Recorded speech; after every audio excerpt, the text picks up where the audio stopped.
च्या काळामध्ये मुख्यमंत्री एकनाथ शिंदे यांच्यासोबत चर्चा झाली होती। कुठल्या शिवसेनेच्या माध्यमातून आपण फॉर्म भरला? श्री एकनाथजी शिंदे गट साहेब, महाराज तुम्ही मुख्यमंत्री एकनाथ शिंदे यांची मागील काळामध्ये भेट घेतली होती, त्यावेळेला देखील तुम्ही सांगितलं होतं की सकारात्मक चर्चा झालेली आहे।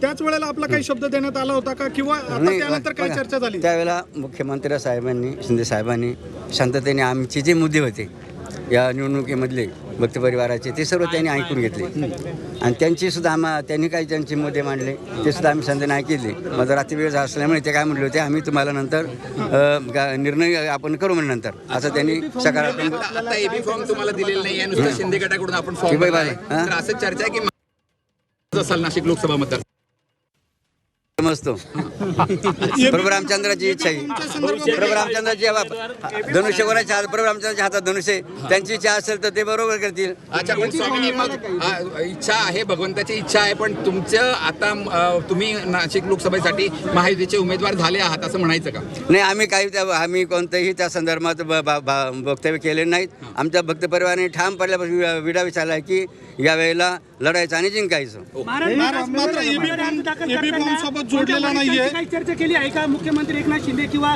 देवेंद्र फडणवीस यांची काही चर्चा झाली का आपली आमच्या भक्त कालपासून काही? त्या संदर्भात आमच्या भक्ती परिवाराने परस्पर चर्चा केली, आम्हाला त्या संदर्भात काय सांगू शकत नाही आम्ही। एबी फॉर्म सोबत जोडलेला नाहीये, एबी फॉर्म कधीपर्यंत ते संपूर्ण आमच्या वकिलाचा आणि त्या भक्त परिवाराचा मुद्दा आहे, आम्ही त्या संदर्भात वक्तव्य करू शकत नाही। आपल्याला होकार दिलेला आहे नाही, ऐका ना, ते म्हटलं आम्ही योग्य तो निर्णय घेऊ म्हणे, त्यांनी असा मुद्दा मांडला। कोणते मुद्दे असणार आहेत तुमचे निवडणुकीसाठी? कोणते मुद्दे? आमचा जाहीरनामा आम्ही प्रकाशित करणार आहोत, त्याला आपल्या सर्वांची माहितीच होती। ओके,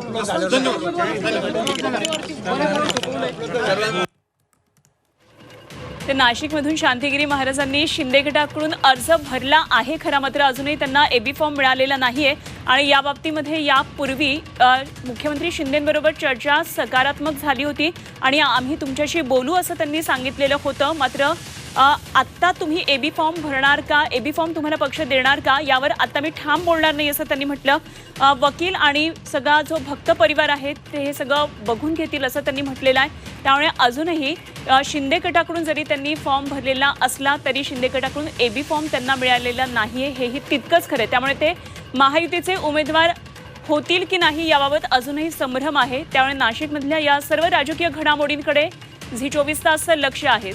आज नाशिकमधलं राजकीय वातावरण चांगलंच तापलेलं आहे। उमेदवार आपला अर्ज भरतात। शांतिगिरी महाराजांनी नाशिक लोकसभा मतदारसंघामध्ये निवडणुकीसाठी आपला उमेदवारी अर्ज आज भरलाय आणि विशेष म्हणजे त्यांनी शिंदे गटाकडून हा अर्ज भरलेला आहे।